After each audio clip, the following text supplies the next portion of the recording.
I know why you guys are here. You guys want to see how the New Orleans Saints came back from an almost defeat against the Atlanta Falcons to not only force overtime, but get the ball back, drive it all the way down there through the legs of Drew Brees, easy breeze.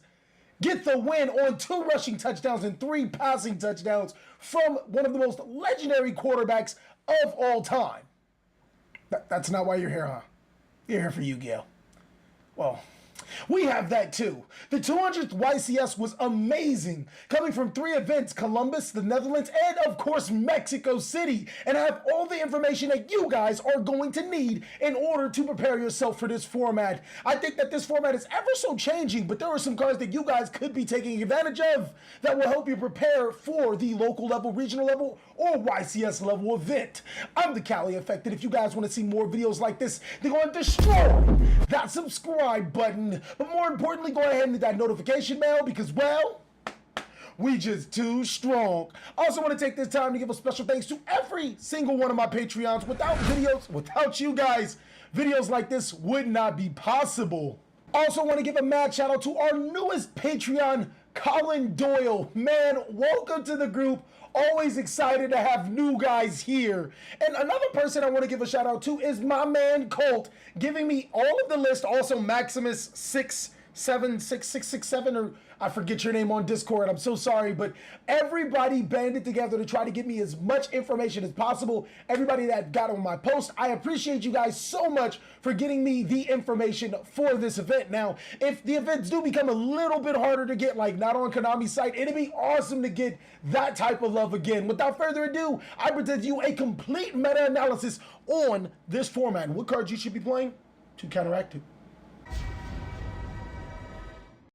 Okay, ladies and gentlemen, we're going to be breaking this down into 3 separate parts of the video. The first is going to be addressing all of the decks that have topped and a quick summarize of how they work and a little bit on how to counter them. The next thing, we're going to be putting them into groupings, tier 1, tier 2, or not applicable on either of those. I'm going to tell you guys the pretenders, the decks that are really good, the decks that might not have the top, but I think have the potential to be tier 1 or tier 2, and the decks that just aren't on the list that could be a tier 2 or tier 1 deck, and also the decks that are on the list or on that have topped that aren't tier 1 or tier 2 decks, because there are quite a few. The last thing I'm going to be talking about some popular cards that was played throughout the event that you guys could be using to counter your opponent's board or whatever they decide to make. Now I gotta pull up my first spy chart. We're gonna actually show you guys Mexico City, Netherlands. I cannot say the Netherlands actual city, so I'm just gonna refer to them as Netherlands, and Columbus, Ohio. And all 3 of these charts have one thing in common, ladies and gentlemen. It is Sky Striker, the overwhelming presence of Sky Striker into this format. Now one could say that Sky Striker is so overwhelming because it's the deck that was least hit, but I don't think that I think that that's only half the case. I feel like Sky Striker was not only the deck that was least hit, it's also one of the most powerful decks in the Yu-Gi-Oh card game, mainly because you have cards like Sky Striker, Mobilize, Engage, which is essentially a reinforcement of the army, and a pseudo Pot of Greed in one card. Those 2 cards are really powerful in Yu-Gi-Oh. You also have a card that is a Smashing Ground in a Mystical Space Typhoon in the form of Afterburner, which is just phenomenal for a card. Those 2 cards were really powerful at one point in time inside of the Yu-Gi-Oh game. And then you have another card that is an Effect Veiler and a Snatch Steal inside of another card. That is what puts Sky Striker over the top, if you ask me. They have cards that are 2-in-1 of some of the best cards of Yu-Gi-Oh at one of their respective times at one point in time, of course. And while Sky Strikers can be easily countered through cards like Notoria Beast and Shared Ride, the deck did not see that much resistance inside of these 3 events because, man, that was a huge blowout. The next thing we're going to be talking about is Goki, ladies and gentlemen. Goki still a deck? What? Whoever thought that Goki wasn't a very powerful deck, I don't know what to tell you.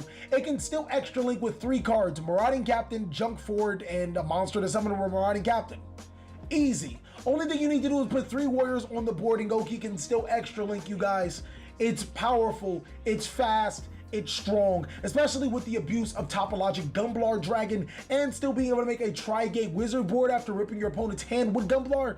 The deck can still make insane boards. The ability to search through all of your Goki monsters is still something to be amazed by or even scared if you don't play it. And since Firewall Dragon is still a monster inside of the Yu-Gi-Oh card game in the competitive circuit, not being on the forbidden list, Goki will still be powerful. Now, there are some really good counters, cards that prevent the monsters from hitting the graveyard, such as Macrocosmos, Dimensional Fissure, and Different Dimension Ground, as well as cards that literally just prevent them from searching, like Droll and Livebird, or that can give you benefits from searching, like Shared Ride, are all possible counters to the Goki strategy. The next thing that we're going to talk about this chart is, man, Altergeist.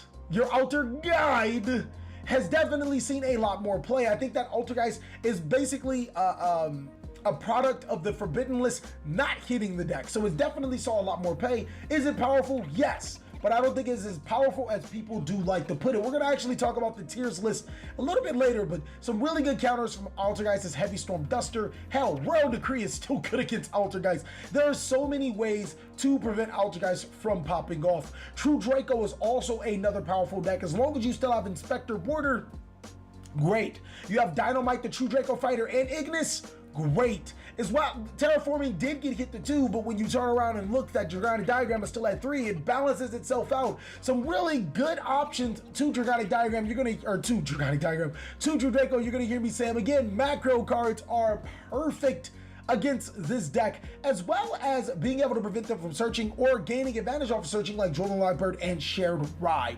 Now, I'm going to talk about two other decks, which is Invoked Mech Knight and Trickstar, or in Mech Knight variants and Trickstars.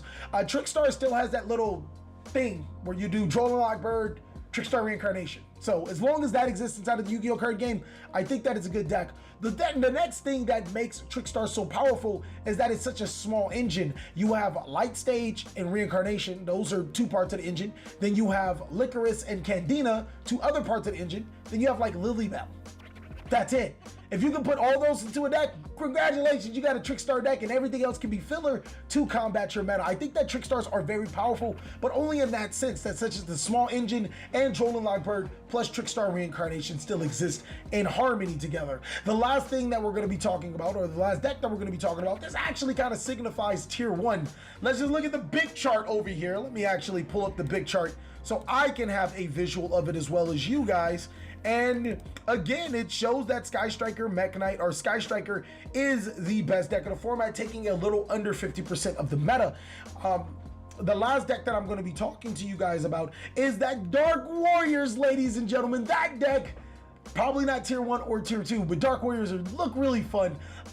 I was actually going to be making a teleport Dark Arm deck using Armageddon Knight to make E-Soul, and then summon Sorceress, then summon a whole bunch of monsters on the field, have Darks in the graveyard for Dark Arm Dragon, possibly even play a little bit of Dark Creator. I would love to make a deck. Let me know down below in the comment section if you guys would love to see a deck like that. But going into the tier categories, I know I wasn't able to address every single deck. I probably will inside of this tier categories, but by deciding tier 1, 2, and not applicable, some decks that are easily tier 1 by looking at this huge chart is Sky Strikers and Goki. Sky Striker's taking up a little bit under 50%. Goki's taking up the largest slice of the portion. I think that those are tier 1 decks, and through their respective manners, we already said the ways to counter them and what they do. The next thing that I think is a tier 1 deck actually is not Altergeist. Altergeist did take up the 4th most slots, but I don't think it's a tier 1 deck. I think that Trickstars and Invoked Mech Knight, or Mech Knight variants, take the cake just because of their versatility to be able to play either Trickstar Sky Striker, Trickstar Sky Striker Mech Knight, or just Trickstar Mech Knight and Mech Knight, to be able to play Mech Knight Invoked, Mech Knight Sky Striker, whatever you want to play. Those decks' versatility alone are going to keep them in the tier 1 status. Now, I do think that Altergeist gets like a tier 1.5 because, again, it did not get hit, and it's still a very powerful deck. As long as you have Mullaseek and Infinite Impermanence and all those traps, you're going to be a pretty powerful deck inside of this format. Taking on the tier 2 category, I think it's True Draco. I think True Draco is a very solid tier 2 deck. And the reason why I put True Draco as a tier 2 deck is because, just like Altergeist, it is an anti-meta deck at its core. So once the format stops becoming predicated on what True Draco is good at, stopping monster effects, interacting with your opponent is just something that the deck does. That's what actually makes it really powerful. But once that stops being prevalent, True Draco will fall off just a little bit. But True Draco is still a very solid contention deck. Great cards to stop it. Again, Droll and Lockbird, Macro Cosmos typed cards. Also in the tier 2 category is some decks that that don't have enough tops, but definitely are good. Paleozoic, man. Candina, good. Or Canadia, really good, flipping your opponent's face down. Just the ability to make totally awesome and negate your opponent's cards and snatch them up, as well as the amount of back row that you play. The deck's very powerful, ladies and gentlemen. I put it at that tier 2 category. Burning Abyss and Cyber Dragon. Burning Abyss is powerful. It's all those hand traps, the ability to make Dante and Beatrice. Farfa is a great card. Don't sleep on Burning Abyss. Counters to Burning Abyss is almost the same. The only difference between Burning Abyss and the other decks is that Burning Abyss doesn't really get hit by Droll and Lockbird, but macro-like cards do hit Burning Abyss really hard. Cyber Dragon is getting support. It can OTK. It has Cyber Dragon Infinity. It has Siger. It's a tier 2 deck, guys. Yes, you could say, oh, I could just play Chimera Tech Fortress Dragons in my extra deck, but until then, it's going to put you on notice. A deck that can OTK you and still make some negation boards. Very solid tier 2 deck. And the fact that it's only getting better with time. It's getting more support. I would not doubt Cyber Dragon. Now, lastly, on our tier list, I don't think that these decks are on the radar. I think that I would not put them on tier 2, just some decks that just so happen to make it. Now, could I be wrong? I would be happy to be wrong to see more diverse decks. I think there was 11 or 12 total diverse, or maybe 14. I'm not sure. I can't read, I can't count, I can't spell. But there were so many diverse decks in this event that I'm excited to see what the format for holds. Now, granted, Soul Fusions is coming out very soon, but we still do get some Pendulum cards inside of the Abyss Actors. We get some Blackwing cards that could make Blackwings over the top. Cyber Dragons get some support, and Blue Eyes get some support. So, until Soul Fusions, I think this might just be a great open format. So some decks that I didn't think that will make the cut is Pendulum. I'm not sure how those Abyss Actor monsters work. Until then, I'm putting them on notice. I want you to show me how Pendulums are good. I'm not even going to worry about them. My left stroke just went Spyro. Really good deck, but I think the Nightmare Goblin hit was too much for the deck to be consistently great. I don't expect it to get more than 1 or 2 tops here and there. Still a really good deck. Definitely caught a lot of players off guard, but I don't think that it's that powerful, ladies and gentlemen. Gem Knights, another deck that caught me by surprise, and I'm not sure how I want to put this. Is Gem Knights a sleeper deck? Could it be tier 1? Possibly. Could Gem Knights just be lucky? Yes, also possibly. I'm not 100% sure, especially with the hits that Gem Knights did receive. I do think that other cards should have been hit for Gem Knight and it would have kept it relevant, as well as preventing the FTK. The deck can still FTK, it can still do so many nasty things. I'm not putting it past it being either a tier 2 deck or a possibly tier 1.5 deck, but for right now, I think that the jury is still out. Only 1 top, but I do think it does have a low count. Dark Warriors, get that shit out of here, boy. Deck's not good. Okay, no, it's good enough to get some tops, but I think Dark Warrior was more of a surprise factor than anything else. Yes, it does operate similar to Goki. You just place a whole bunch of warrior monsters on a board, make ESOL, and make a huge board. I don't think that trend will continue because hand traps will become more prevalent, Solemn Strikes will become more prevalent. Goki might lose a little bit more of its power with those monster cards coming out. So with that being said, some decks that really didn't make the list that I think could be are Crusadia. Yes, I still am a firm believer in Crusadia, ladies and gentlemen. It's a very, very powerful card. Being able to OTK your opponent with just 2 cards, too strong. Now, the Sky Striker hit does hurt the deck very dangerously, but I do plan on giving you guys a deck profile to still show that the deck is really good. Some other decks that are really good are Elemental Heroes. Don't sleep on this deck as well. Dark Law is still really powerful. As you guys can see, a lot of the decks that I were talking about loses to macro-like cards. Well, Dark Law just happens to be a macro-like card, so be on the watch out. 6 Samurai and Ninjas are really good as well. 6 Samurai still having that number 86 combo, which is ridiculous. I'll make some videos on that very soon, as well as Ninjas still being able to extra link with just 2 cards. That's right, they can extra link with just 2 cards now. They are the best extra linking deck. All you need is Hanzo and a Warrior Extender, and there you go, you can extra link. Now that we are done talking about the meta, how I feel about the meta, more importantly, we can start talking about the cards that you guys should be looking out for. I think the Solemn Brigade is really powerful right now. It can stop Sky Striker Ace, or Sky Striker Ray and Kagari.